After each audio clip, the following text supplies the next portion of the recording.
Well, it's amazing, isn't it? I mean, the extraordinary thing is actually to be turned into a bit of it yourself, because I now appear in this series as a hologram. I mean, I'm not there at all. They can make me do all sorts of funny things. So that's a bit weird, I must say. Yeah.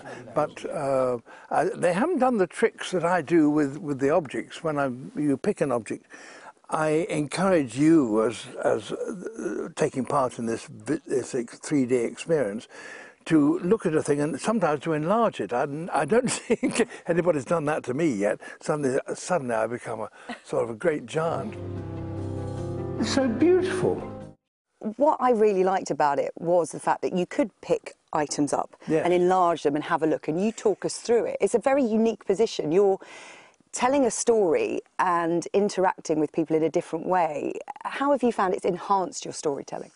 Well, I think when you go to a museum, you see all these fabulous objects, some of them the only ones of their kind in the world, and you do yearn to break through the glass and pick it up and turn it around and have a look at it. And to be invited to do that... Breaking all the rules. Which seems to break all the rules. And to look at a dragonfly, for example, when it's all very well to see, you see it in on a board, pinned to a board with a pin through it, and that's a museum exhibit. And perhaps I'm doing them down a bit because they don't always have pins in them, but nonetheless it's static. And of course, dragonflies aren't static. They were, and they fly in the most amazing way. And you yearn to be able to look at the back of it that you can't see because it's in that particular position in the museum. And then to be able to be invited to say, well, there you are, using your zappers, we put it down on the table, now you can pick it up, you can turn it around. You can have a closer look at the eye, and then you can actually make the eye grow big there, so you can actually see the structure of the eye. And when at the end of it you say, well, there you are, now you've seen it, would you like to get it to move? Press the magic button, and there's a magic moment, and the butterfly and the dragonfly whirs its wings, and it's off. And it flies around you. I mean, that's absolutely fabulous, magical. It feels like in the last few years, you've gone from being known as an explorer to a conservationist. Has this been a conscious shift, or has this been something that you found yourself having to do because of what you've seen when you've been travelling the globe? Over the last 50 years, 60 years, the number of people on the earth has tripled, 3 times as many as there were when I first started making television programs. And they all want houses to live in, like you and me. They all want roads to drive on. They want places for their schools and so on. And where does that come from? By and large, it comes from the natural world. So by and large, we are eating up the natural world, as it were, for our own purposes. Well, that's self-destruction, actually. And if you damage the natural world, in the end you damage yourself, and the human race will regret it. You're bringing the issues into people's front rooms, and it does seem that there is a public swell of support for preserving the oceans. Here at Sky, we have Sky Ocean Rescue, and the amount of plastic that's going into the sea, a lot of people are conscious of what they do now and are changing their habits as a result.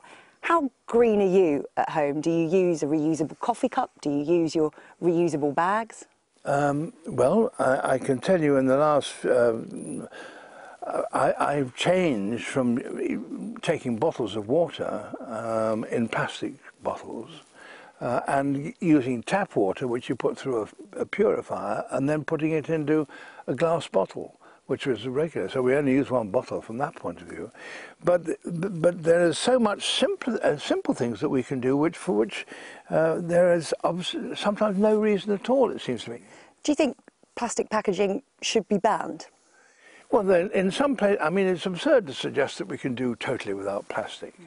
But there are certainly many, many areas where we use plastic without a thought. Plastic straws, for example. Do you think they should be banned, for example?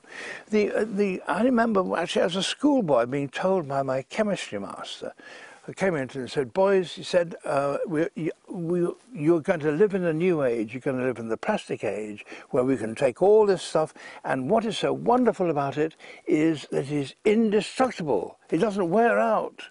It's there. And, you know, not one of us said, what happens, how do you get rid of it? when, you know, when you've got too much. Extraordinary, and nobody seems to have thought of that back there in the 30s. Well, they're thinking about it now, and the government has set itself a target of cutting out plastic waste by 2042. Is the government grasping the seriousness of the situation? Is that an urgent enough target? By then, will it be too late, in your opinion? Will the damage be irreversible?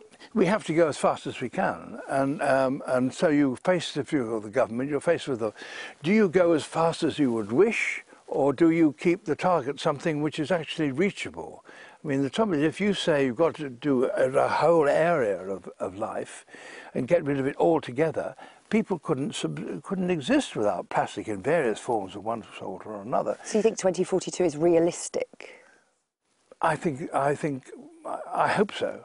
But and if it's not, we can do that. I mean, if we as a public manage to be able to get rid of this stuff more than the government's target, that's fine. We can improve on that. We can go that far. Is there a tipping point, do you think? Are we going to reach a certain point where the damage is irreparable? If you give nature a chance, it recovers. And we've demonstrated that with whales. You know, whales were on the verge of extinction 50 years ago. They really were. And it was the seafaring nations of the world that got together and say, we will stop doing it. If the world can get together and stop doing it, there will be a huge improvement. And I'm optimistic. I think that there's a stronger movement in this country, and indeed worldwide, of stronger recognition of how important the natural world is. Than there has ever been in my lifetime, certainly. You made a very passionate speech last year at the UN about climate change. We have President Trump potentially visiting the UK later this summer, who is a climate change denier. If you were to sit down with him when he came on a visit, how would you convince him to see your way of the world? Well, you can produce lots and lots of pictures, and you can produce lots and lots of facts. But I have the feeling that Mr. Trump has made up his mind, and I don't think he's going to be susceptible to that sort of argument. There are plenty of great propagandists or great champions of the natural world, the United States, who are close to Trump and get the chance to speak his own language, people from his own country and so on. But it seems that what they say are falling on deaf ears. It's interesting. Do you think that we can fight climate change without having America on board? Well, the president is elected every 4 years, isn't it? And the chance of even at the maximum, it's only 8. So President Trump is not there forever. And just finally, what's next for you? You say you'll never retire and you still want to explore. Is space something you're interested in? Are you going to compete in a space race with the likes of Richard Branson and Elon Musk? No, I mean, what I love about the world are the other living things. And there are no answers to the problems on our planet elsewhere. Well, there aren't. We have no evidence that there are. And you've got to take years of your life to go anywhere else. Even getting to the... I'd love to go to the moon for a day. For a day. It's a long way to go for a day. Looking forward to seeing that programme. It's David Attenborough. Thank you so much for talking to us. Pleasure. Thank you.